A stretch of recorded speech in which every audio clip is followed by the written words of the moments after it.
I've loved the most. I've been rejected. I've been heartbroken. I have experienced grief and pain that radiates through your entire body. And he just kind of met me there and said, I understand. You are not alone. And to be as alone as you can possibly get, out of your element, with no family, no friends there, and just for Jesus to meet me there and say, you are not alone, I understand, it was life-changing. And from there began the process of realizing that part of the problem in our marriage was I was looking to my husband to fill that hole in my heart. I wanted him to fill the whole thing, whereas God is meant to fill all of it, and my husband's just meant to be in there. And so was 2 months later, we met to go over the divorce papers, and my husband informed me that it's not what he really wanted. And so talk about, I finally had given up my hands, going, God, whatever happens, I'm okay with it. I'm okay with it. And it was a long journey to get there and to have it go back and not know again what's going on was hard. And so from there, we had another 2 years of just it wasn't a great marriage. It was not fun. And I finally got to that point where I just never stopped praying. And I said, God, I can't keep going like this. And my husband went on a business trip, and I just prayed and prayed and prayed and prayed while he was gone. And when he came back, I was going to have a talk with him, and I had all this planned out, and I was going to say, just something needs to change. And he came back, and he beat me to it and said, I want to be married. It was him, the Lord. He was open to the Lord. And through that, he was able to, first off, to go back to him saying that's not what he wanted, to look back at that, it took so much courage, because it would have been easier just to say, no, it's over, it's done, I'm going to walk away.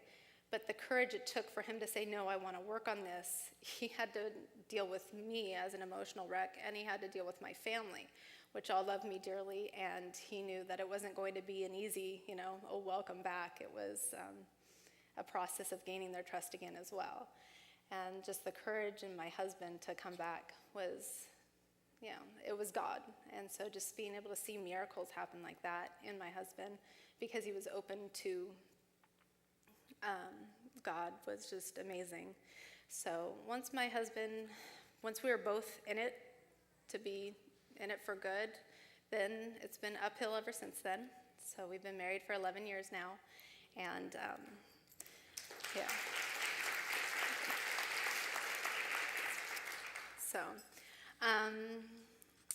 So 7 years ago, we bought a house in Brea, and I started a daycare business, and we thought it wasn't enough on our plate, so we entered into a custody battle. And needless to say, it was long, painful, and expensive. But during that whole process, we decided we started trying to get pregnant. And a couple months in, buying the pregnancy tests, everything came out negative. 6 months in, I didn't start on time, another negative pregnancy test.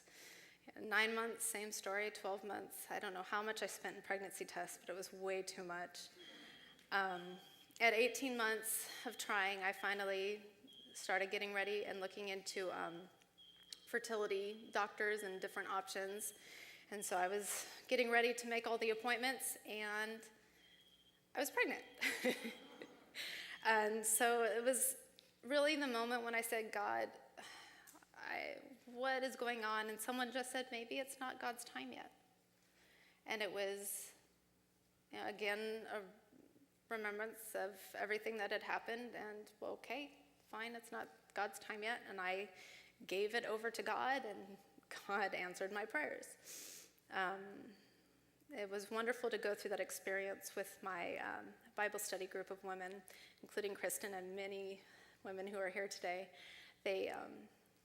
One night I was heartbroken from trying and not getting pregnant. And I wanted to be a mother more than anything else. Being a stepmom was wonderful, but I wanted to be mommy. And so they just prayed over me. And I remember sobbing while they prayed. And it was shortly after that I became pregnant. But just to experience the power of prayer, of laying hands on someone and praying, it was one of those things where it just always kind of sounds funny and awkward, but life-changing. So Johnny, I loved being pregnant. My water broke in the morning, and my contractions didn't start till on the way to the hospital, because they told me I had to come in, because I had to get checked out. And I got to the window to check in for labor and delivery, and I went, the contraction started. And they went looking at me like I was crazy. And it's like, my water broke a long time ago. I'm happy they finally started. And so they all kind of went, oh, you're fine. It's going to take forever. And so I had asked for the IV drugs, and they gave it to me, giving me the good stuff, because they thought it was going to be a while. Well, they came in and checked me after I got the IV, and they're like, oh, you're ready any time now. And so we had all sent the family out to go eat dinner and had to call them all back. And so, literally they're running in the door as I'm getting ready to push him out. So it was like a 5-hour labor, and it was easy. It was perfect. You would have dozens of kids, the labor it was with him. He was a very colicky baby. Oh, go back. So it was a long first year. But he's a perfect little angel. And so Johnny hit about 12 months, and so we're like, okay, now we're going to plan our second baby. And I had my plan. Okay, we'll try in July, but not in August or September, because there's too many birthdays in May and June. And so I'm going to try, and if it doesn't happen in July, which I really don't know if I want July, because they're really close. So maybe it'll be, October, November. And then if not then it'll be, farther, maybe February or March. I had it all planned out. And God's timing was a little different, and I really still can't tell you, the math doesn't add up. It was a God thing. I conceived my Katie, and her labor, on the other hand, was quite a different story, whereas I had everyone at the hospital because Johnny came so fast, and everyone was at the hospital maybe around 6 or 7, and she didn't come until 1:08 in the morning. And this is everyone who stuck around, and they were all there. So most of my brothers and my father-in-law weren't in the room, but everyone else was. So it was really cool for everyone to be there for her birth. It was an awesome experience to have everyone there, even though it was extremely painful labor, because they had to give me Pitocin to try and speed up the labor, and I didn't have an epidural or anything. So Pitocin it wasn't good. So let's see. So they went to move us up to the next floor, and they said her head's measuring a little large, so we're going to look into that in the morning. So she slept with us in our room overnight. Go back. And so the doctor, they took her for an ultrasound of her head just to make sure, because they asked, do big heads run in your family? And I'm like, no, not really. So they took her out to get an ultrasound of her head, and the doctor came into our room and said, okay, you guys need to sit down. You know those are not what you want to hear from your doctor. So as I'm sitting there holding my baby girl, the doctor went to tell us the ultrasound showed that she had hydrocephalus, which is fluid on the brain, which is caused by what they believed was a bleed. And they were going to have to run more tests. And they were preparing a room for her in the NICU. And I'm holding her going, no, she's right here. She's good. And so it was like a whole I don't even know how to describe it. It was surreal. Like it wasn't really happening. Having to go into the doctor's office and have the doctor trying to explain MRI results. And she had a stroke probably 2 to 3 weeks before she was born. And then they had to go, well, there's no calcification, so that's good. But her spinal fluid isn't draining, so her head's going to, probably get bigger. We'll probably have to put a shunt in. And just taking in all this information, and you only grasp every couple words because you're just looking at the doctor going, huh? And then you have to sit down with my husband afterward and go, okay, what's happening? And just the first few days were just tests, and no one knew anything. And the doctor's going, I've never seen this happen before. And that's another thing that you really don't want to hear. So Katie had a stroke in utero. We still, to this day, run dozens of blood tests on me, my husband, her, and my son as well. And we have no idea why she had it. There is no medical reason for her having it. Her diagnosis because of her stroke, to put it this way, if it had been an adult, her neurologist said it would be worth pulling the plug. There's tremendous brain damage, and he said because she's very young, the brain has ability to rewire, and so he said, just work really hard with her. She has diagnosed with visual impairment. She has cerebral palsy. The stroke was primarily on her right side, so she has weakness on her left.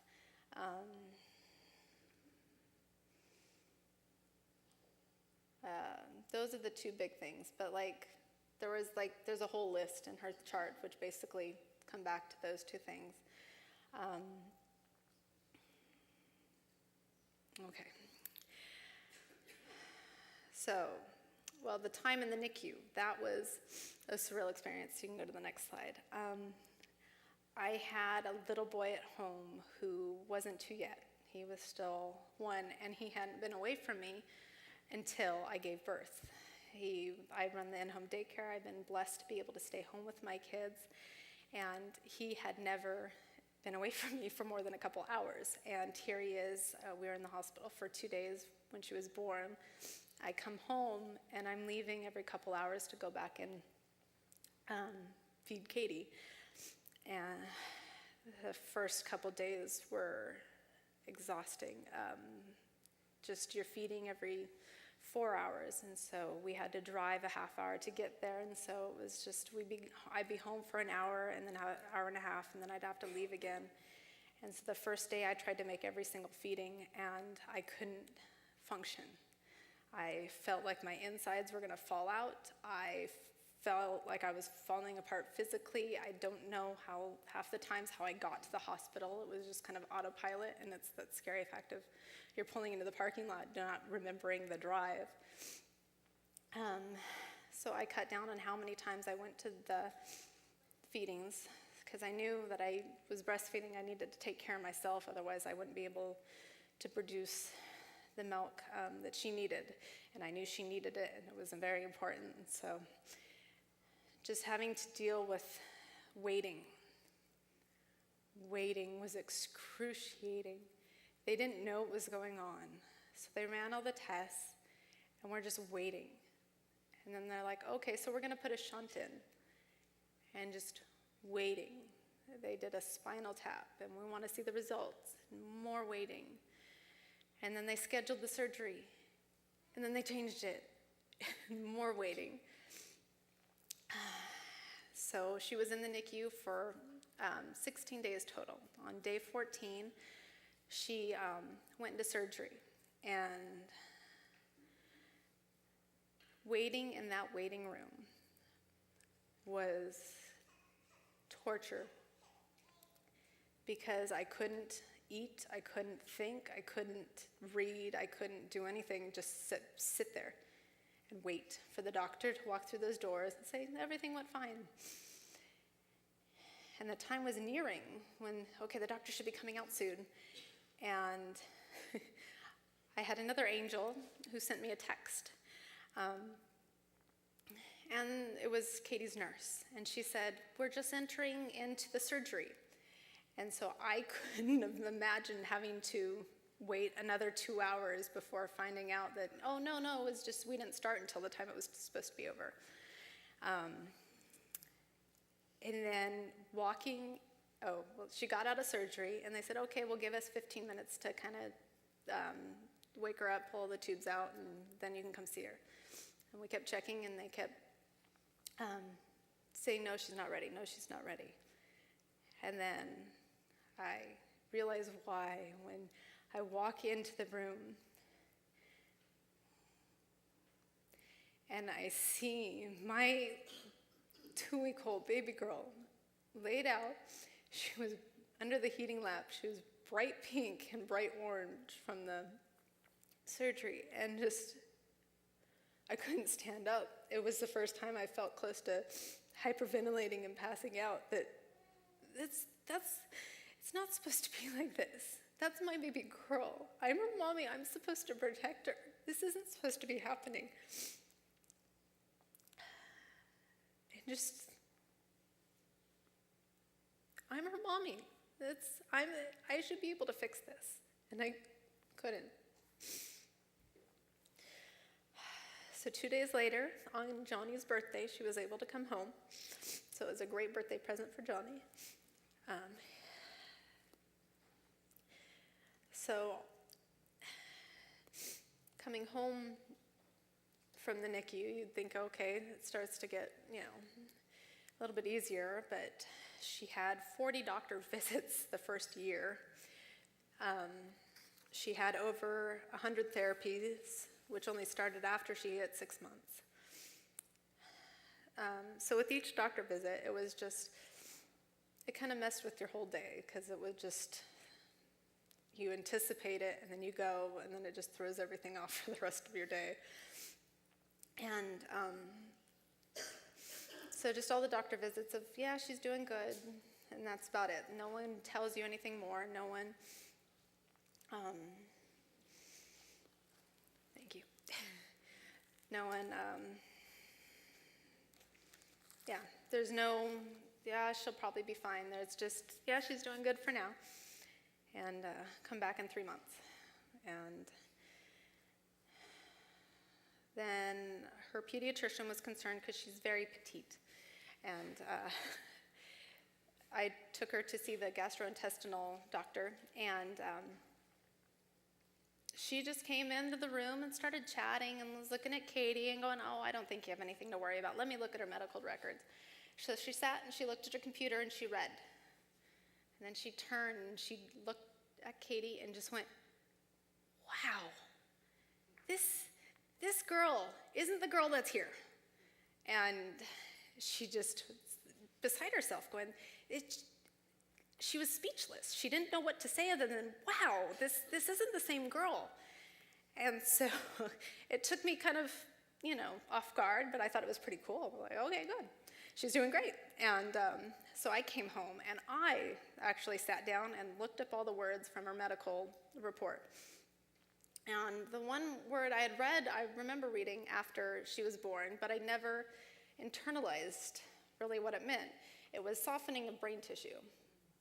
And what that means is brain damage.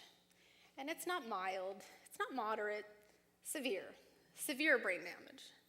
And then I read that, and now I got it. The first year of her life, I kind of lived in this fog of exhaustion. There was really, I never got that chance to kind of catch my breath or catch up. It was always something new, something else.